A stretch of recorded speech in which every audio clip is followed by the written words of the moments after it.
Welcome to the Altruistic Libertarian, advocate for a genuinely free society. I'm Anthony Wheeler, and today we cover a couple of topics, an intermission of sorts, before we continue with another intervention case study. We begin with the discussion of Angelus Novus, a painting by Paul Klee, the one you can see over my left shoulder on the wall. The painting was owned by Walter Benjamin. Walter Benjamin was a German Jewish writer who did most of his work in the 20s and the 30s. He suffered a tragic end when he attempted to leave Europe in 1940. Along with others attempting to escape from the Nazis, he was waiting on the border between France and Spain when his group was informed that they would not be allowed to enter Spain, but instead must return to France. That night, Benjamin died, apparently from deliberately taking an overdose of the drugs he carried. The next day, the authorities relented and allowed the group to proceed into Spain. Anyway, there are three writers at the core of my intellectual worldview whom I read and reread. They are Nietzsche, George Steiner, and Walter Benjamin. Unlike Nietzsche and Steiner, though, Benjamin hasn't really contributed to my worldview in the way the other two have. Benjamin was associated with the Frankfurt School, a group of neo-Marxists and cultural critics that did much of their work under the aegis of the Institute of Social Research.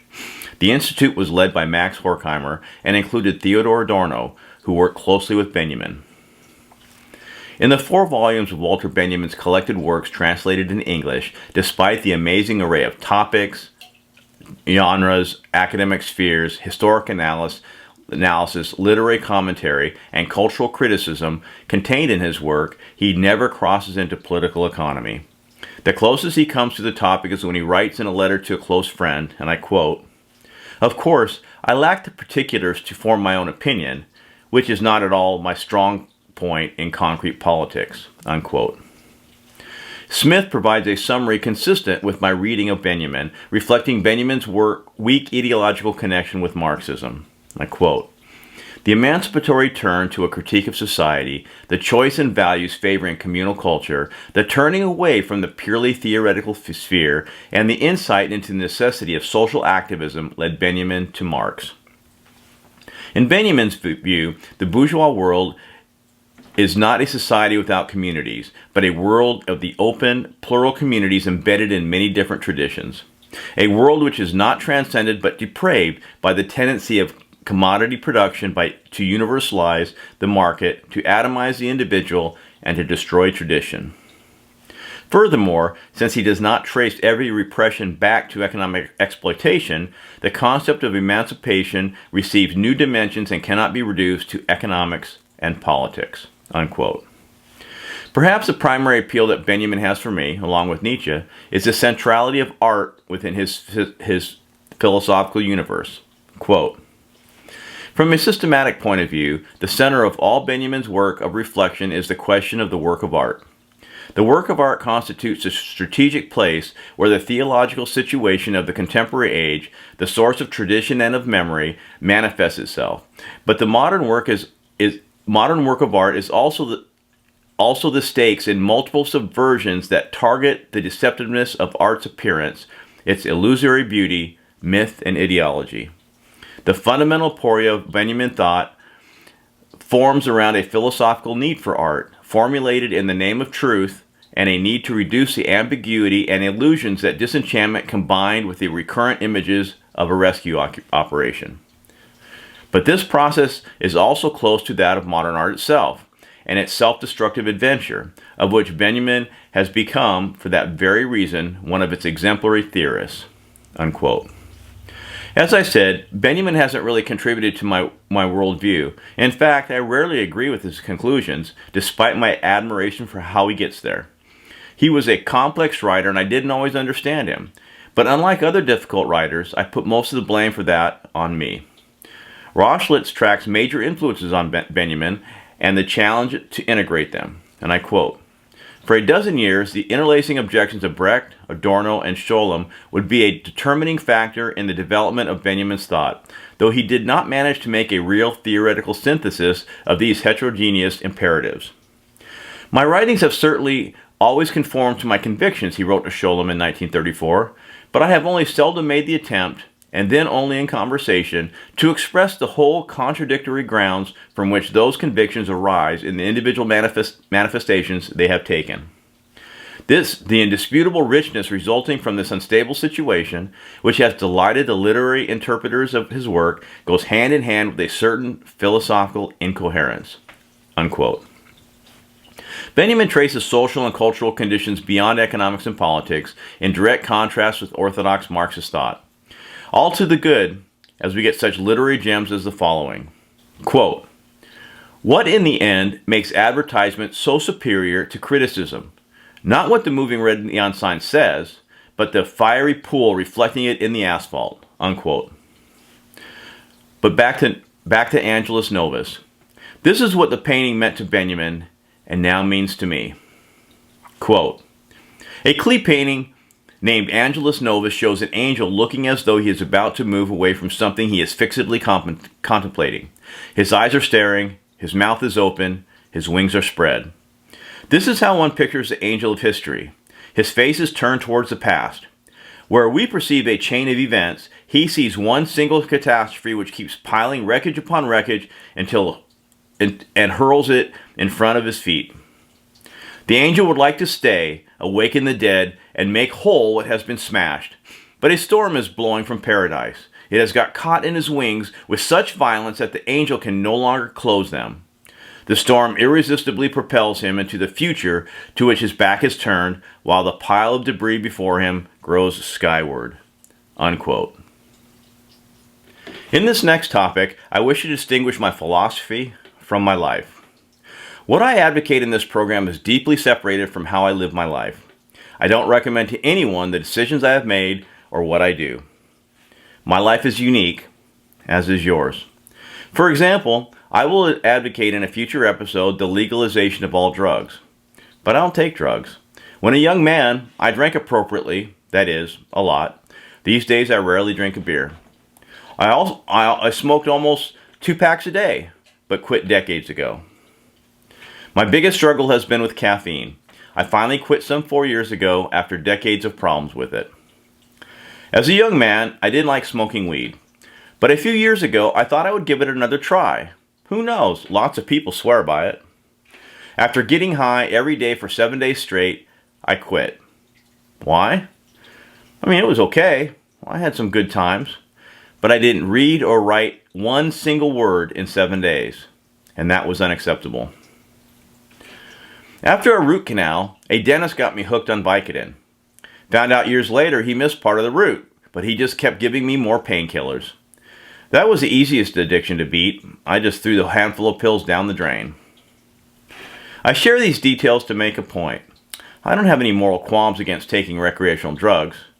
I have health concerns, quality of life concerns, but no moral concerns.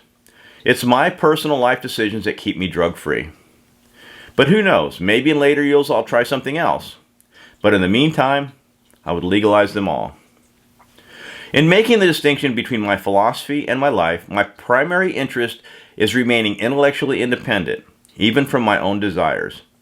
Now, the Marxists would claim that maintaining such independence is impossible, and like every other non-Marxist, I suffer from a false consciousness that leads me to support the ruling ideology. I can't prove that this is not true. As I've already indicated, everybody possesses a unique worldview, perhaps just another way of saying false consciousness. Nobody sees the world in its entire, or understands everything there is to understand, or any single thing in its actual totality. But I would counter the Marxist with 2 points. First, I am of no single class. I have dined with billionaires, and I've lived out of my car. I have worked in the largest corporations at all levels, served in the military, worked with my hands for decades, and owned a small business. What am I? Capitalist? Proletariat? Petit bourgeois? Born into a lower middle class family, attending a variety of schools and living in different places, from one end of the country to another and several times overseas, I am barely an American, let alone something more definable. In other words, there is no single class or ideology that I wish to support or to defend. Secondly, the philosophy I advocate favors no particular class. In fact, special interests, large corporations, the banks perhaps, and lobbyists would generally reject everything I express because it threatens their interest. See, what you can do in an interventionist democracy can't be done in a genuinely free society. In a word, you won't see any corporate sponsors for the altruistic libertarian. For my next topic, I wish to discuss my goal with this program. Yes, I'm advocating many things, but my goal is not to convince or to persuade. My primary goal is to be understood. To that end, I am attempting to provide as much relevant context as possible so that in the end, I will be understood. If I am successful, and you understand me, what you do with that understanding is up to you. If you disagree, I would recommend seeking to understand why I believe as I do, and how that differs from your worldview. Doing so will either strengthen your worldview or offer an opportunity to enhance yours in new ways. Only critically minded, autonomous individuals can do that effectively. In fact, the vast majority of reading and thinking I have done in the past decade or so has been with thinkers that challenge my worldview. Most recently, Zizek. For those of you in the process of building your own worldview, I don't think you can be convinced or persuaded about anything, especially if you are a critical thinking, autonomous individual. So imagine that you exist on one side of an opaque barrier, on the other side of which roams the existential truth of the world. Everything on your side of the barrier you perceive just fine. My face, that chair, the buzz of a bee perhaps.